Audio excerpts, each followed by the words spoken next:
Today we're diving into a powerful question. How did the 1968 Chicano walkouts reshape the Los Angeles public education system and influence long-term changes in educational access and equity for Mexican American communities?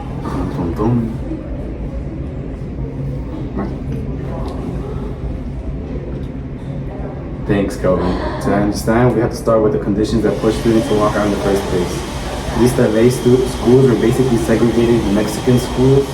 Students were given the limited education, a stress on vocational education, few learning sources, and staff with low expectations for the kids.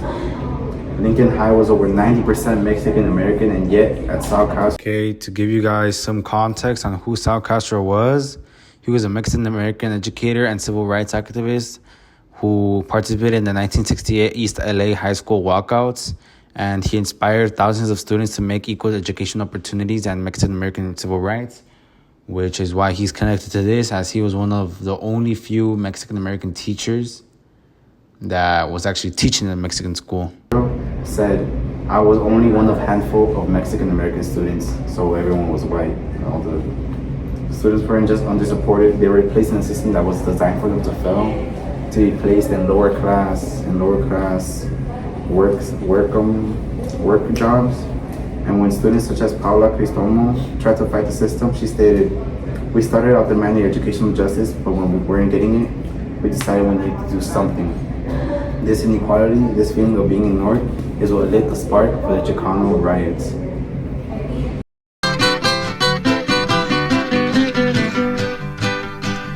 Yo soy chicano, tengo color, puro chicano, hermano con honor. Cuando me dicen que hay revolución, defiendo a mi raza con mucho valor. Tengo todita mi gente. To you, Marlon. Right.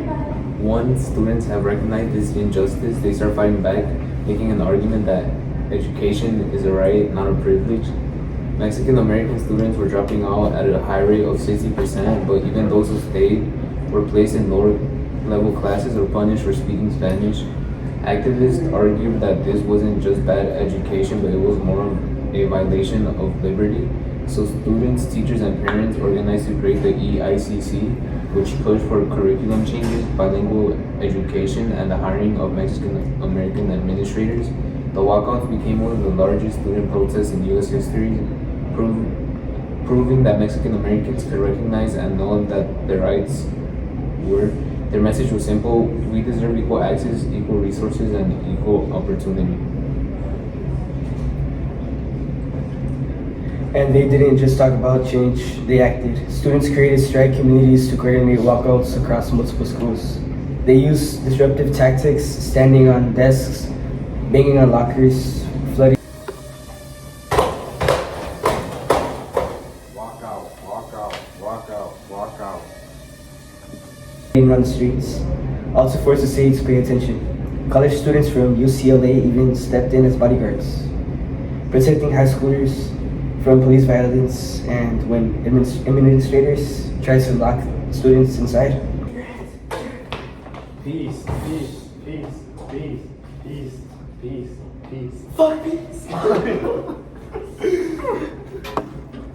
Protesters pushed back harder. The key tactic was the walkout itself. As one source put it, the student leaders decided on a new strategy. They would walk out and protest. This wasn't chaos, it was organized resistance designed to challenge a system that refused to listen.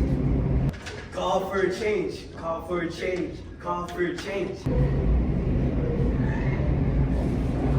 And this is where the story shifts, because the walkouts didn't just make noise, they changed the system. The Los Angeles Unified School District, LAUSD, responded by hiring more Latinx teachers, creating bilingual programs, and introducing ethnic studies. These reforms opened doors that had been closed for generations. All right, so you can't really hear Kelvin, but what he says is the impact was immediate. The year after the walkouts, Mexican Americans enrollment at UCLA increased by 1,800%. That's not just a small change, that's a transformation. Historians call the walkout a turning point in educational justice. The schools involved are now recognized as historical civil rights sites, even placed on America's 11 most endangered historic places list.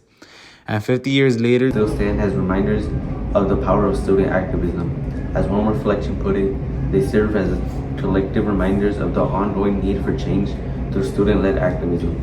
And the walkouts didn't just reshape LAUSD, they reshaped what educational equity means in America.